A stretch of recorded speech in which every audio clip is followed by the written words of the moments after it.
안녕하세요, 저스티스입니다. 오늘은 유럽 역사책 읽기에 도움을 주기 위해서 지명 콘텐츠를 준비해봤습니다.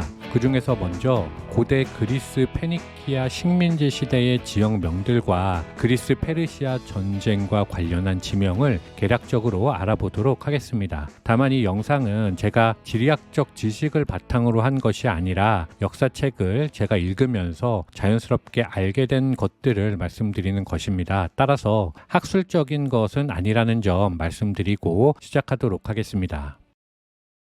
지도를 보시면 기원전 800년부터 550년경의 그리스 페니키아 시기입니다. 고대에는 여기 있는 지명 정도만 알아도 충분하다고 생각이 되는데요. 그리스의 홈랜드가 여기 있고요. 그 다음에 영향권들이 옅은 색으로 표현이 되어 있고요. 페니키아도 마찬가지로 홈랜드 본거지가 여기에 있고 그 영향권이 이렇게 옅은 색으로 표현이 되어 있습니다. 그리스부터 보면요. 그리스 반도가 이렇게 있고요. 그 위에 트라키아가 있습니다. 그런데 여기는 없지만 트라키아와 그리스 사이에 마케도니아가 여기에 있는 거죠. 자, 다음 지도로 보시면 이 지도로 보시면 여기 그리스와 트라키아 사이에 마케도니아가 있습니다. 알렉산더 대왕의 아버지 필리포스 2세의 출신지죠. 그래서 이 필리포스가 그리스 반도랑 코린토스 동맹을 맺어서 페르시아 원정을 떠나려고 하지만 암살당하는 바람에 알렉산더가 아들이 대신 출정하게 되는 것입니다. 그리고 다시 돌아가서 여기 마케도니아 위가 트라키아입니다. 트라키아의 현재 지명을 보면요. 보시는 것처럼 여기 현재 국경인데요. 여기 노란색 부분이 트라키아인데 위키백과에서 나오는 겁니다. 대부분은 불가리아에 속합니다. 그렇지만 또 그리스 북동부, 튀르키예 서부도 트라키아의 일부 로 구성한다고 이렇게 보시면 되겠습니다. 그 다음에 비잔티움이 여기 있고요. 이때 당시는 비잔티움이죠. 나중에 콘스탄티노플로 바뀝니다만. 그리고 아나톨리아 반도로 넘어가면 이쪽 아나톨리아 반도 서부가 리디아입니다. 리디아는 지역명이면서 왕국 이름이기도 합니다. 그 옆에도 프리키아인데요. 이 프리키아도 왕국명이기도 하면서 지역명이기도 하죠. 대부분이 그렇습니다. 이제 이 프리기아는 마이다스의 손, 이 미다스의 손으로 제일 유명하죠. 이 미다스 왕 이후에 쇠퇴하게 되면서 이 리디아 왕국에게 병합되는 것이고요. 이 리디아 왕국이 훗날 이 페르시아, 야케메네스조 페르시아에게 먹히게 되는 겁니다. 그리고 여기 리키아라고 있는데요. 이 리키아는 실제로 그 역사책에는 거의 등장하지 않는 이름이어서 그냥 넘어가도록 하겠습니다. 그리고 그 밑에 이 지역, 서아시아죠. 그리고 지중해 동부 이쪽을 레반트라고 하는데요. 이제 레반트는 프랑스어 떠오른다라는 뜻에서 유래한 말이라고 합니다. 그러니까 해가 떠오르는 곳 정도 되는 거죠. 유럽에서 볼 때. 그런데 이 레반트는 이 고대사에서는 이렇게 좁은 의미로 좁게 사용되지만 요즘은 더 넓게 사용되기도 합니다. 레반트를 위키백과에서 찾아보면 20세기까지만 해도 레반트가 이렇게 짙은 초록색으로 이 정도 범위로 사용되다가 점차 이렇게 옅은 녹색으로 넓게 광범위하게 아주 광범위한 경우에는 중동 전체를 표현하기도 할 정도로 레반트를 과장된 범위로 사용하고 있다라고 볼 수 있겠습니다. 이 레반트가 바로 페니키아의 본거지가 되는 거죠. 그리고 페니키아가 서쪽으로 배를 타고 팽창을 해서 식민지를 건설한 게 바로 페니키아죠. 현재의 이쪽이고요. 티니지입니다.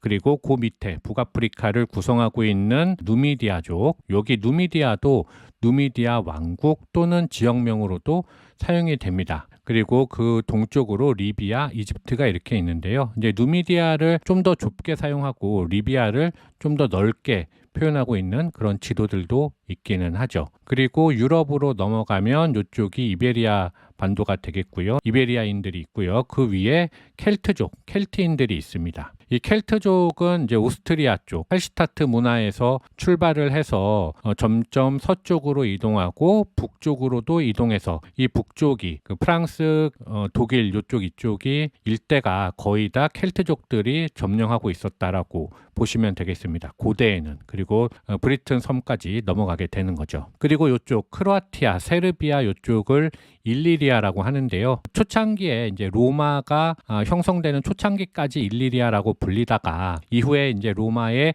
행정구역으로 편입된 다음부터는 일리리쿰이라고 부르기도 합니다. 그래서 역사책에서는 일리리아라고 나오면 좀 더 고대, 일리리쿰이라고 하면 조금 약간 일리리아보다는 더 시간이 지난 후 이렇게 구분하면 되지만 그 지리적으로 볼 때는 거의 비슷한 곳이라고 보시면 되겠습니다. 그리고 여기 이제 이 지도는 고대 로마가 성립하기 전 지도니까요. 그 로마가 성립하기 전에 이탈리아 북부를 에트루리아라고 불렀습니다. 그리고 그 밑에 중부 이남을 이탈릭스라고 불렀죠. 요 이탈릭들이 그 로마 제국의 조상들입니다. 그래서 다음 지도를 보시면요. 요 지도를 보시면 그 에트루리안들이 초기에 그러니까 BC 750년경에 이탈리아 반도 중부 북부에 이렇게 일대에 펼쳐져 있다가 익스펜션 확장합니다. 이제 시간이 지나면서 옅은 색으로 이렇게 북쪽으로 치고 올라가게 되는 거고요. 그리고 그 밑에 로마를 비롯해서 그 남쪽에 이탈릭들이 있는데 대표적인 민족이 뭐 라틴족 그리고 뭐 움브리안이니 뭐 사비니니 삼리움이니 캄파니아니 이런 애들이 다 이탈릭에 속한다고 보시면 되겠습니다. 이런 민족들은 이탈리아 고대를 공부하지 않는 한 잘 나오지 않으니까요.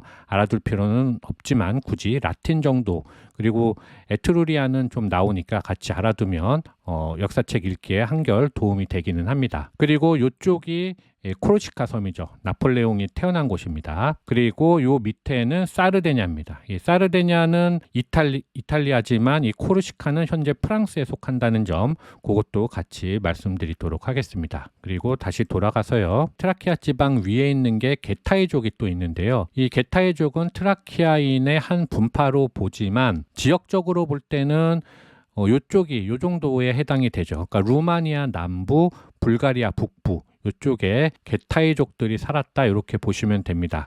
그래서 여기 도나우강이 이렇게 흐르겠죠. 그래서 도나우강이 루마니아와 불가리아의 국경을 형성하게 되는 겁니다.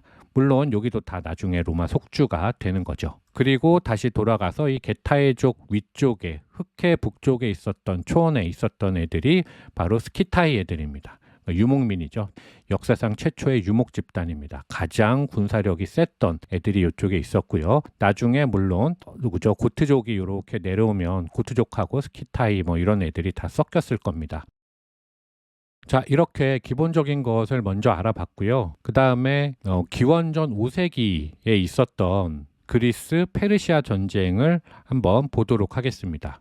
아까 말씀드린 것처럼 맨 밑에 이 그리스 도시국가들이 있는데요. 이 그리스 도시국가들은 지금 파란색으로 표현이 되어 있어서 바다랑 좀 헷갈리기는 합니다. 잘 구분해서 보셔야 되는데요. 스파르타가 이쪽에 있죠. 펠로폰네소스 반도 이쪽에 남쪽에 스파르타가 있고요. 이 아티카 반도에는 아테네가 이렇게 있는 겁니다. 그리고 그 북쪽에 그리스 반도 중부에 테살리아가 동쪽에 있고요. 서쪽에는 에피루스가 있는데 이 테살리아나 에피루스, 특히 에피루스는 역사책에 자주 등장을 하기 때문에 여기도 알아두시면 좋을 것 같습니다. 그리고 그 북쪽에 마케도니아가 있는 거고요. 그 너머에 이제 트라키아가 있는 거죠. 그런데 여기서 한 가지 헷갈리지 말아야 할 것이 요 테살리아입니다. 이 테살리아 위쪽에 보면은 지금 요 지도에는 테르마라고 되어 있는데 테살로니카가 있습니다. 테살로니키라고도 하죠. 현재의 그리스에서 아테네에 이어서 두 번째로 큰 도시입니다. 여기 지도상에는 마케도니아에 포함되어 있지만 현재는 마케도니아는 아니고 그리스고요. 이 테살리아랑 테살로니키랑 전혀 다르다라는 거 확인하고 넘어가도록 하겠습니다. 지도상 보면 이쪽이 아니네요. 지도상으로 보면 테살로니키가 이쪽에 있는 거고요. 마케도니아라는 국가는 없고 북마케도니아가 대신에 있습니다. 이렇게 그리스가 이렇게 여기까지 이렇게 펼쳐져 있는 거죠. 그리고 나서 아나톨리아 반도로 넘어가면 여기 이제 비잔티움이 이렇게 있는 거고요.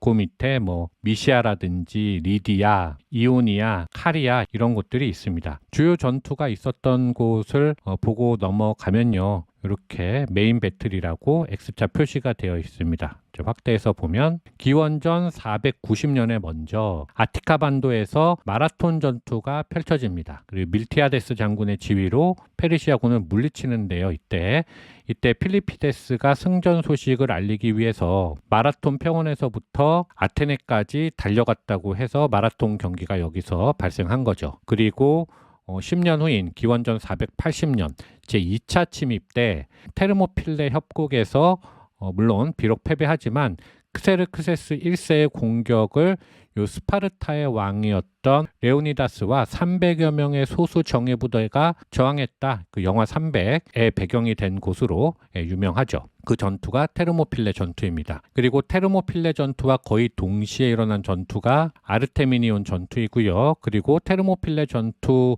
이후에 아테네 함대 주도로 살라미스 해전이 있었습니다. 여기서 그리스 빈곤층이 갤리선의 노를 저으면서 승리해서 훗날 이 빈곤층의 권리가 성장하게 되고 그리스에서 민주주의가 더욱 강화되게 되는 원인이 되는 거죠. 이 부분은 제 책에서 말씀드린 언급한 부분이기도 합니다. 그리고 479년에 플라타이아 전투가 있었고요. 여기서 스파르타 중심의 그리스 연합군이 승리하면서 페르시아 육군이 퇴각하게 되는 거죠. 그리고 이 그리스 페르시아 전쟁이 그리스의 승리로 끝난 후에 그리스는 이 아테네가 중심으로 한 델로스 동맹이 해상 강국으로서 발전하게 되는 거고요. 스파르타는 이 펠로폰네소스 반도에 있는 국가들과 동맹을 맺으면서 강력한 육상 강국이 됩니다. 그래서 이 펠로폰네소스 전쟁으로 그리스 지역이 전체가 피폐해지게 되니까 그 틈을 타서 북쪽에 있었던 마케도니아의 필리포스 2세가 침입을 해서